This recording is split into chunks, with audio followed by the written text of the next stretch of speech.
Along with Craig Elsten today, I'm Ben Higgins, and as you might be able to tell, we are no longer in the 10 News cafeteria. We have grown up. This show has reached of legal drinking age. The Chargers have led us to it. Yeah, well, of course they have. And we are at Social Tap San Diego on J Street, right outside Petco Park. In fact, you can look into Petco Park from this fabulous establishment. Going to be here all season talking Chargers football every Monday at 12:30. And I really hope that this is the last time that we have to talk about a disaster like yesterday's opening game in Kansas City. I don't know if it could have gone worse for the Chargers, both losing a big lead and losing Keenan Allen, likely for the season. That official word is expected very shortly. Pretty much worst-case scenario for the Chargers after Game 1, right, other than Phillip Rivers getting hurt. And when you think about how this game broke down, I mean, we're sitting right outside Petco Park. I was walking into Petco Park around 11:30 yesterday, checking my Twitter feed, and it was right then that I saw a parade of "oh no, please no, Keenan get up," tweets, which tells you, okay, Keenan Allen got hurt. Up to that point, Chargers are playing not only a great game, a winning game, but the kind of surprising game that would have us on cloud nine today, saying, well, look at this, look at all these new shiny things that we get to play with. That didn't happen. Disaster of a second half, obviously. But, the Keenan Allen loss is the one that is the biggest, even more than the result on the field, because it resonates for the next 15 weeks. Within about 2 minutes of Keenan Allen going down on the field, I don't think he had even been carted off. I was following on Twitter. The phrase, "oh no," was trending in San Diego on Twitter. And because everyone knows what Keenan Allen means to the team, and unfortunately, he might even mean more than we really realized. He had a great preseason.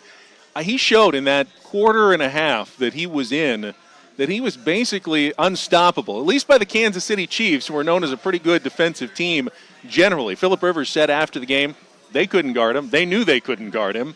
I mean, he was that good, and I was just looking forward to such a huge season out of him. That's what really makes it devastating for fans, for players, for coaches. They were all just so bummed after the game. Yeah, the precision of his route running is something that really stands out on the field, and he had his man turned around so many times over the course of that first half where you really did think Keenan could have a 14-catch day here today when all is said and done, could have a 130-catch season if he can put this together for 16 weeks. But what do we know about Keenan Allen's history so far? It's a history of injuries, and it's not like you can say to him, well, hey, don't blow out your knee. That's the kind of thing that's just going to happen. It's unfortunate that it has happened to him, whether it be the kidney, whether it be the knee. It's been one thing and another for Keenan Allen, but now the guy that clearly had developed the sharpest rapport with Phillip Rivers is no longer available. All right, this is a social show. We are at a restaurant called Social Tap. We are streaming live on Facebook.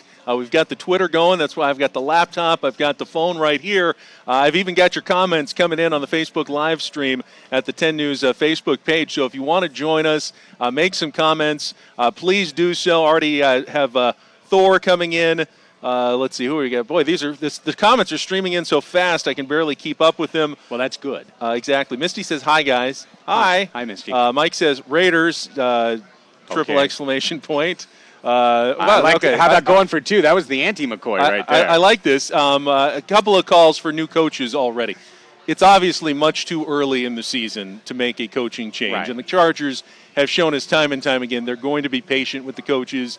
Just the fact that Mike McCoy was brought back with an extension this year leads you to say, the Chargers want to be patient and give him at least most of this season, if not all of this season. But I thought, and we can get into it, I was really disappointed with the coaching staff and how they approached the whole game in the second half. I was too, but I want to start with what you kind of came into there with, which is the talk about, hey, get rid of Mike McCoy. They should have fired him on the tarmac, like a Lane Kiffin, fire him at the airport, that kind of thing. One game and you're looking to make a change. For the record, I didn't like the Mike McCoy hiring when it was made. I didn't like it the day it happened. I didn't like him as a coach in year 1, 2, or 3. So if you want to have a criticism of the Chargers, it's bringing back Mike McCoy to begin with.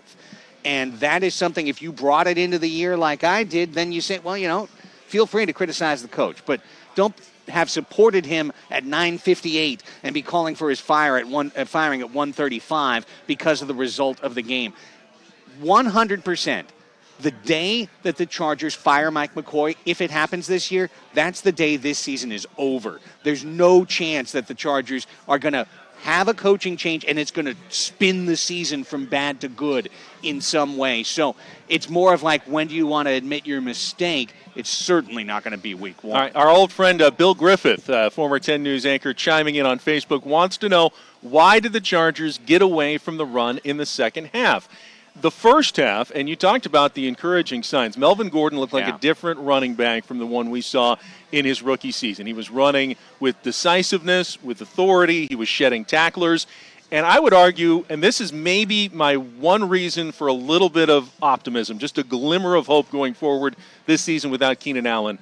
I thought the offensive line played better yesterday than in any of the 16 games last season. Yeah. And if you have a strong offensive line, Phillip Rivers was basically untouched for most of the game until, they got, a lot of pressure right there at the end.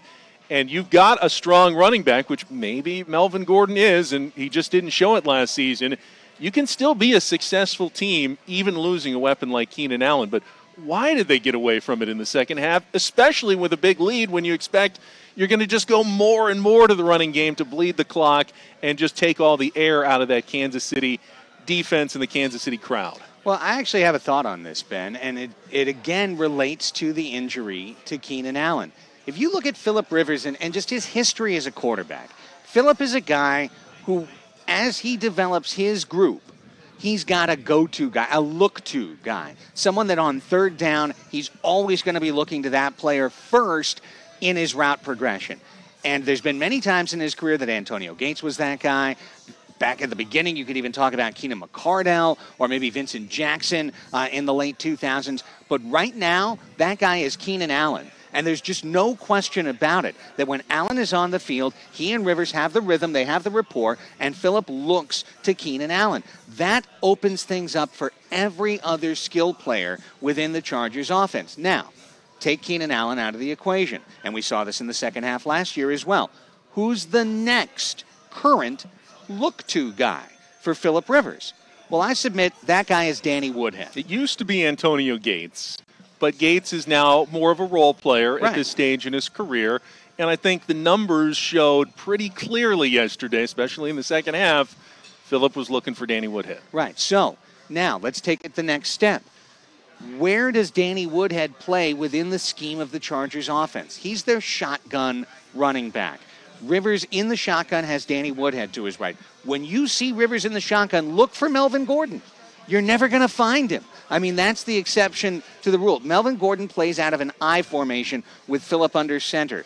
Whereas in the shotgun, it's Danny Woodhead who is there. Now, Woodhead's the guy they trust, not only for pass protection, but also he's the look-to guy now that Keenan's out of the offense, in terms of a guy that Phillip trusts is going to be where he's supposed to be, on time, on rhythm, within the route progression, so that he can throw a rhythm pass as opposed to having to look and confirm that his guy is where he is supposed to be. So by nature, when Woodhead is on the field, Gordon is not, and when Allen is no longer available, Rivers wants Woodhead as a key guy to look to. So it's by a nature of scheme that the Chargers get away from Melvin Gordon, I think, in the second half of this game. All right, I'm following along with a lot of these tweets, Facebook comments coming in.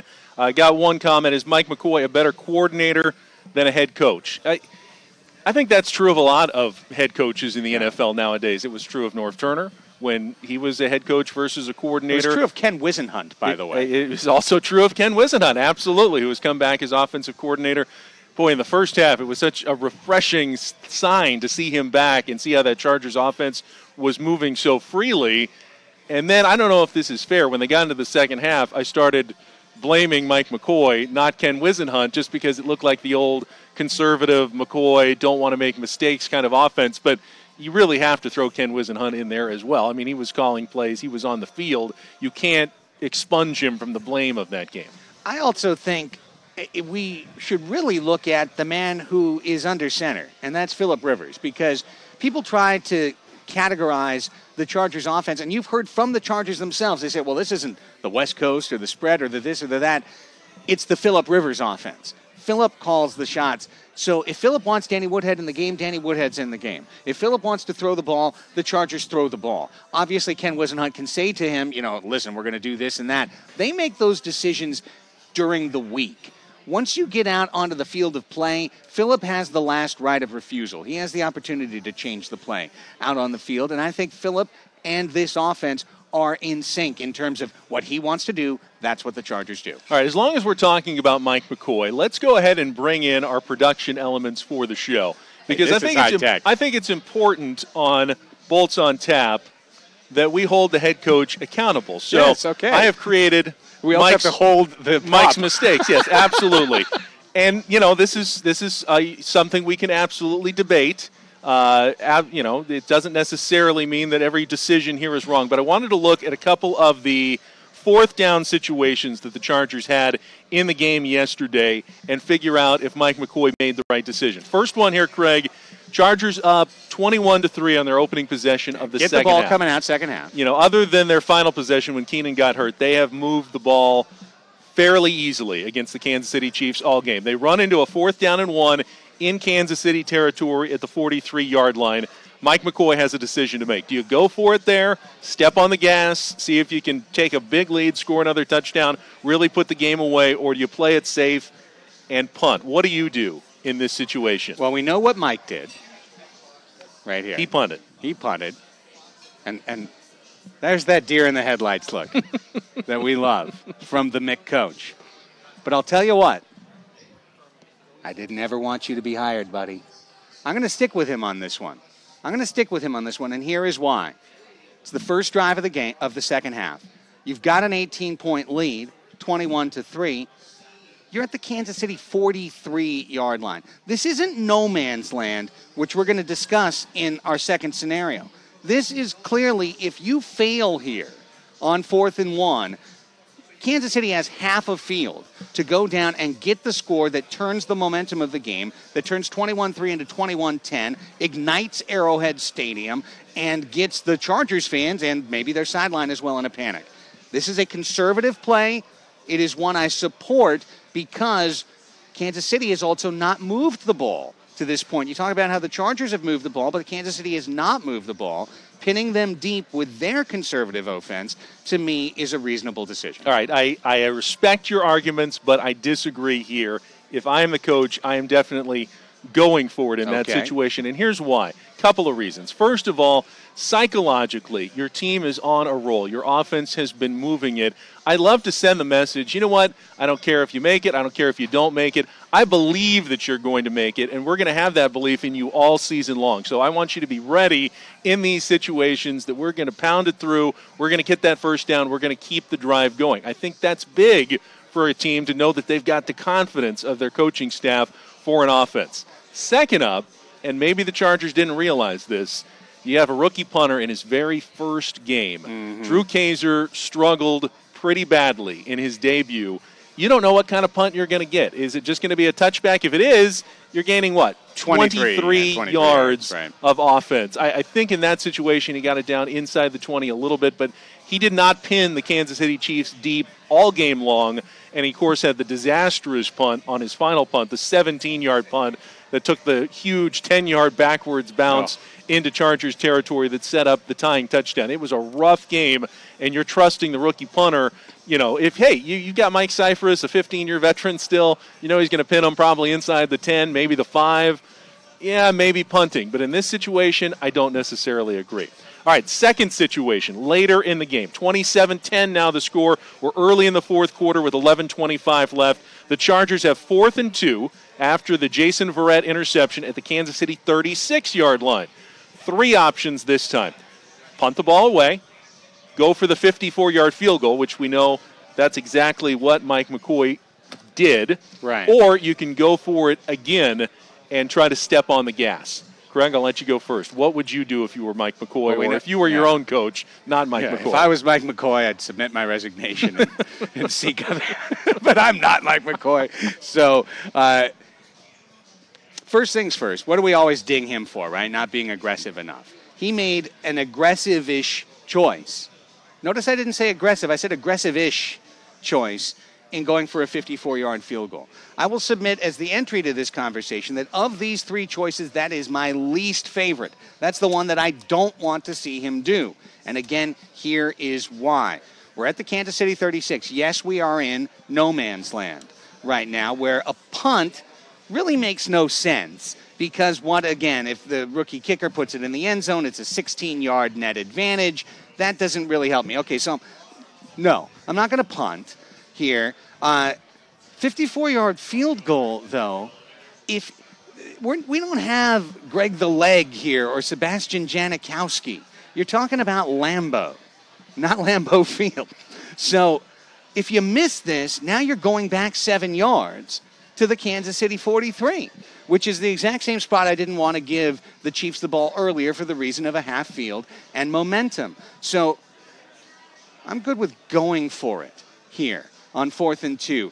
And if I didn't want to go for it because I thought there was a real reason, scheme, punt, formate, whatever, punt's my second choice, never the field goal. All right, you're absolutely right, and you forgot the biggest reason, though, that I think is the biggest indictment on Mike McCoy in the game yesterday.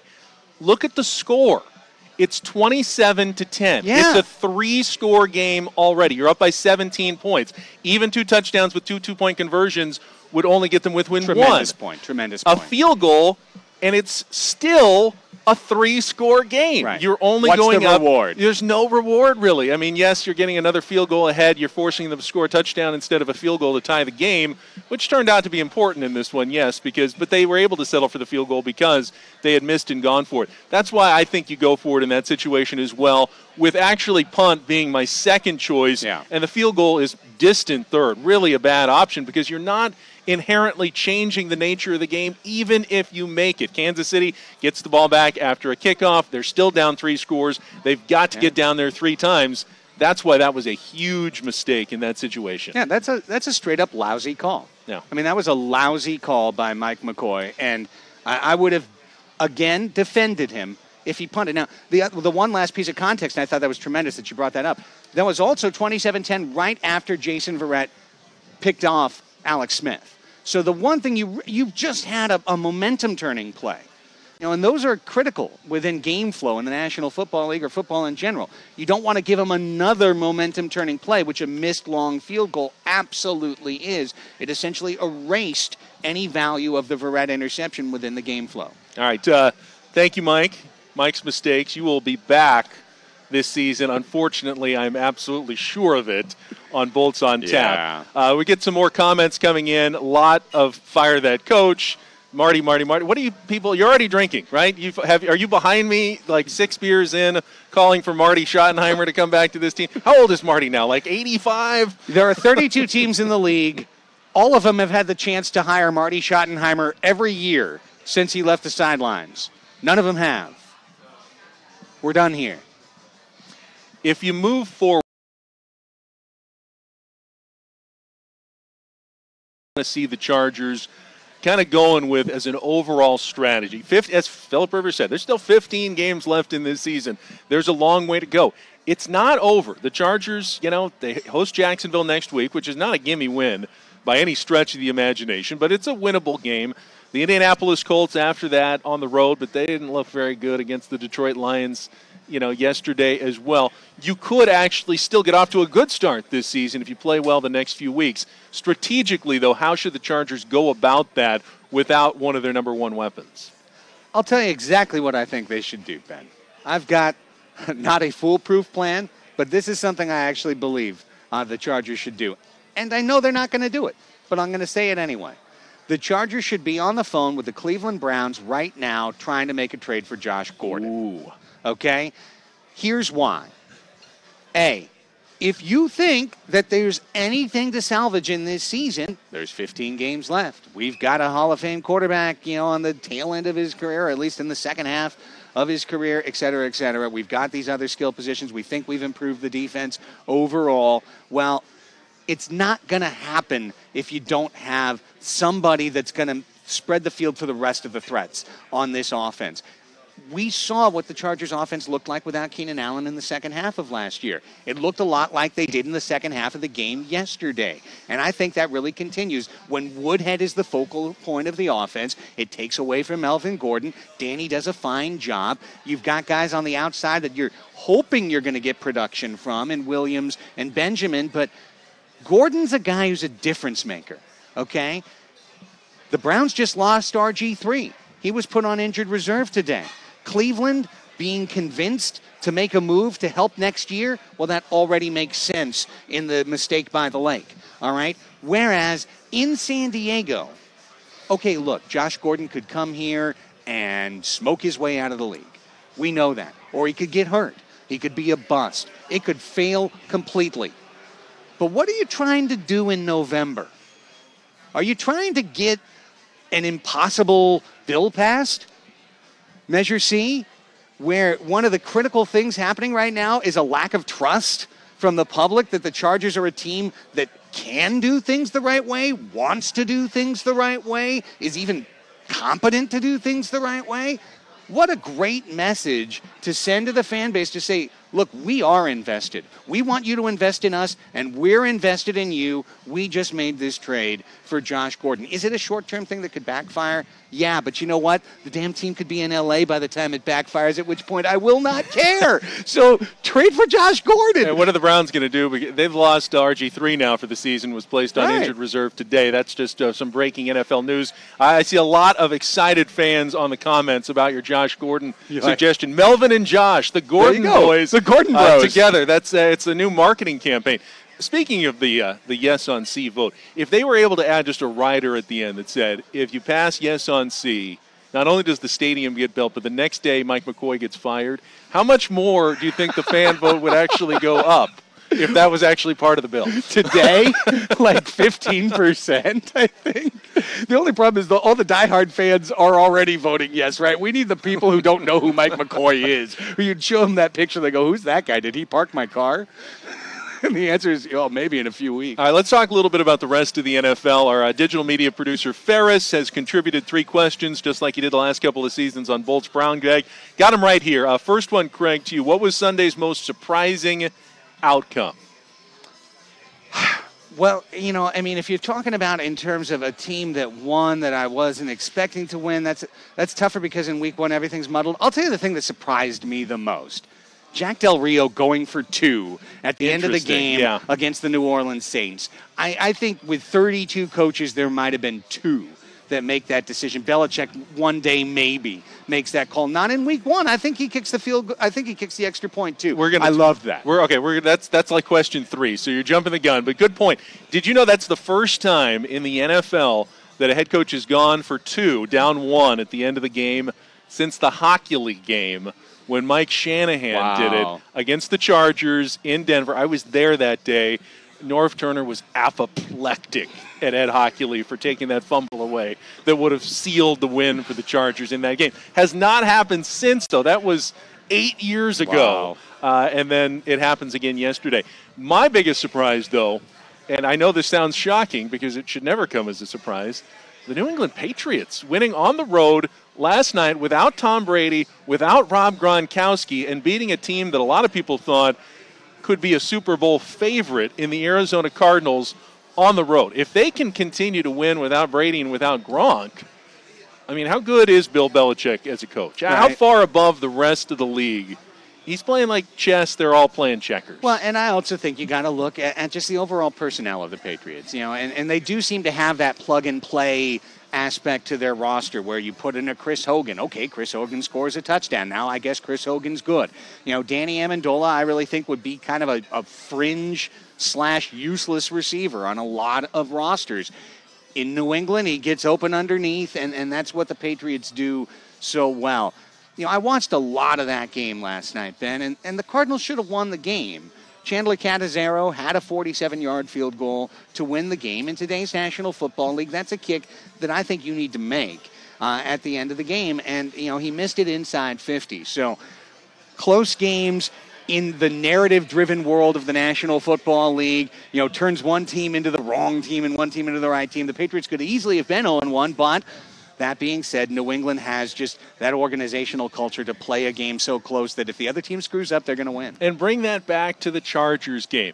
They lost. They deserved to lose with how they played at the end of the game. But it's certainly within the realm of possibility that they could have won the overtime coin toss, gotten the ball first. Travis Benjamin's defensive back falls down on the first play, and he walks into the end zone for a 75-yard touchdown, and we're completely flipping the narrative on the entire Chargers season. Okay, they lost Keenan Allen. They're 1-0 with a huge road divisional win that no one expected them to get at the start of the season in Kansas City. One of the toughest places to play in the league. You're that close in a game like that. So it's a good point that you make about close games and outcomes really dictating what we talk about the next day. Yeah, it's a zero-sum world, the National Football League, and there's about 1,000 to 2,000 people who all have to have an opinion about it the next day. So. All right, opinion and question number 2. There were 7 QBs who started their first game for their respective teams in Week 1. Trevor Siemian, Jimmy Garoppolo, Dak Prescott, Carson Wentz, RG3, Sean Hill, and Brock Osweiler. Who impressed you the most? Oh, Jimmy Garoppolo. Okay. Yeah, because he looked like a guy, which is who he was, a guy who's been in the Patriot system. It used to be in the NFL that a quarterback would sit for a year or two and learn the system, and then when he came in, he actually knew what he was doing, as opposed to guys kind of flailing around and finding their way. But that's the new way of the NFL. If Jared Goff is the exception. We're shaming the Rams because Goff is on the sideline. Carson Palmer didn't take a snap his first year in the National Football League, and he was the number 1 overall pick. So that's a culture that's changed. Garoppolo, I thought, was comfortable. He didn't panic. The Cardinals are a tough defense. He impressed me. For some of those same reasons, though, is why I'm picking Carson Wentz of the Eagles, who had a pretty flawless debut as a rookie in his very first game.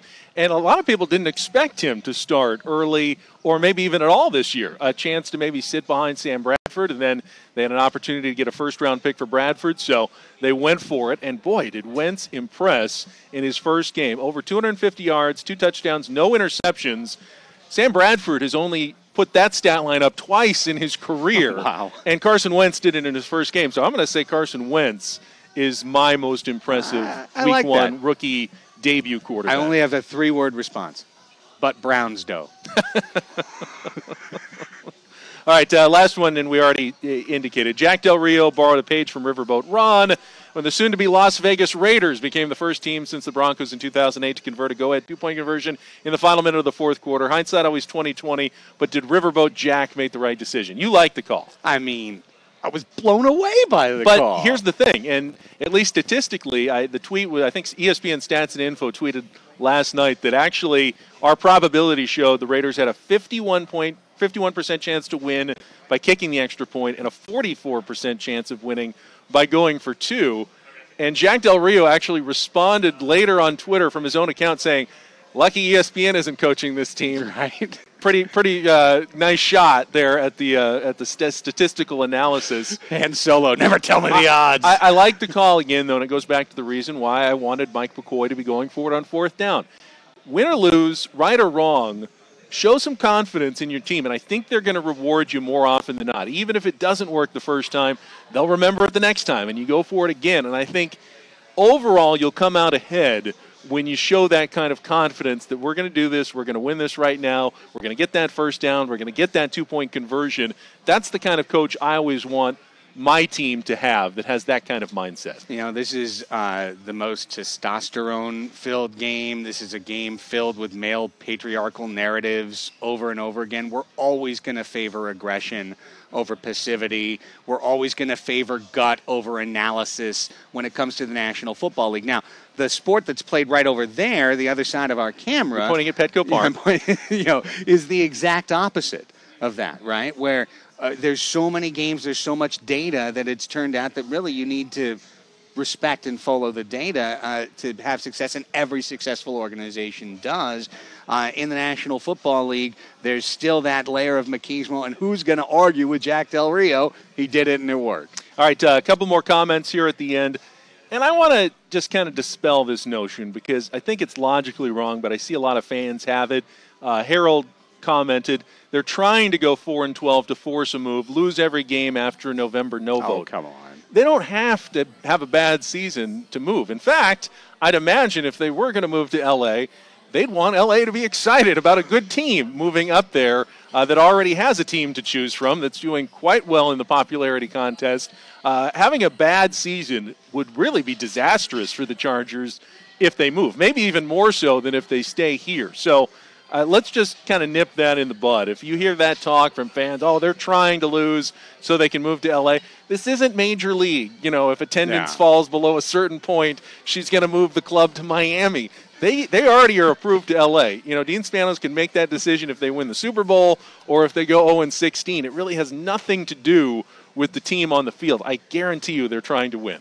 And, you know, the peel-away cardboard cutout of Dean Spanos was a flop in the locker room. It just didn't go over well. All of the pieces are still in place. We still have the Mike McCoy head cutout, though. Yeah, it's ridiculous. Listen, I am unwilling to give the Chargers the benefit of being able to concoct any hidden motive or to have some clever agenda or to do anything clever.